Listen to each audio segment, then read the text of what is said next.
frappe, s'il t'entend ma voix, et ouvre la porte, j'entrerai chez lui.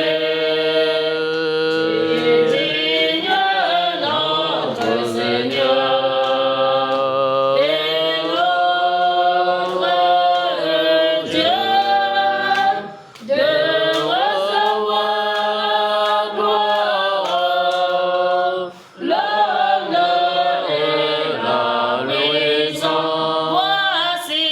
Voici, je me tiens à la porte et je frappe.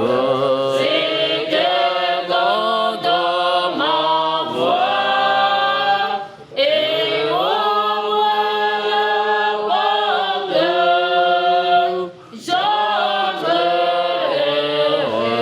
chez lui. Voici, je me tiens à la porte et je frappe.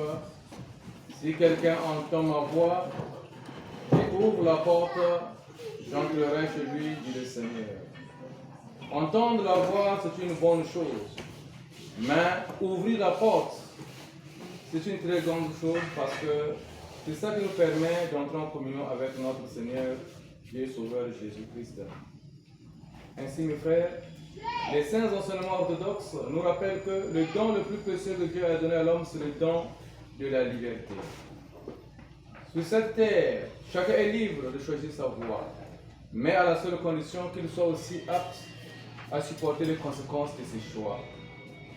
Pour nous qui avons choisi le chemin de Christ, nous sommes sur le bon chemin, mais luttons pour que ce que nous faisons soit en harmonie avec ce que nous disons et ce que nous pensons. Ainsi, nous entrerons pleinement dans l'amour du Seigneur. Dans le vin de ce matin, le Seigneur nous a rappelé que tu aimeras le Seigneur ton Dieu de toute ton âme, de toute ta force, de tout ton esprit. Et ensuite, tu aimeras ton prochain comme toi-même. D'abord, l'amour de Dieu, puisque le Seigneur est la source de l'amour. Pour aimer ton prochain, il faut d'abord puiser cet amour dans le Seigneur.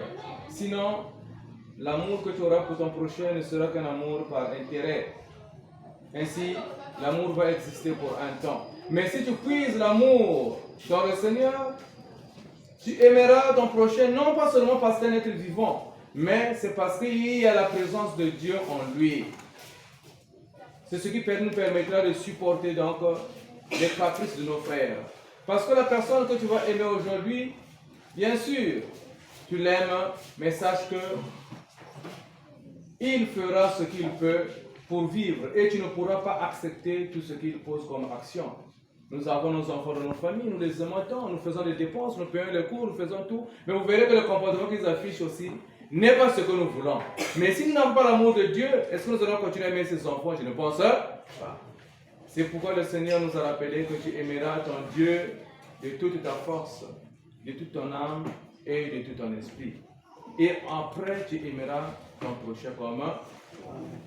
Alors, toi, en tant que chrétien orthodoxe aujourd'hui, qu'est-ce que tu fais pour prouver à Dieu que tu l'aimes?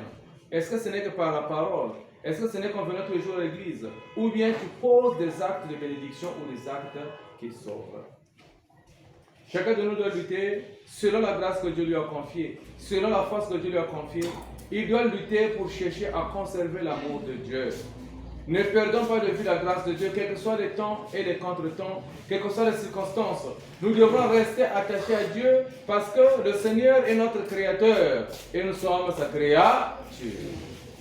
Un jour, on était dans la main de l'Éternel et un jour, nous repartirons dans la main de l'Éternel. C'est pourquoi pour nous les orthodoxes, nous luttons ardemment qu'il n'y ait pas une situation dans ce monde qui va nous séparer de Dieu, qu'il n'y ait pas un problème qui va nous séparer de Dieu, qu'il n'y ait pas un souci qui va nous séparer de Dieu, parce que Dieu n'abandonne personne. Le Seigneur ouvre grandement ses bras en disant, venez à moi, vous tous qui souffrez, vous qui êtes dans la misère, vous qui avez beaucoup de situations, moi je vous donnerai du repos. Inscrivez-vous à mon école, car je suis doux et humble de cœur.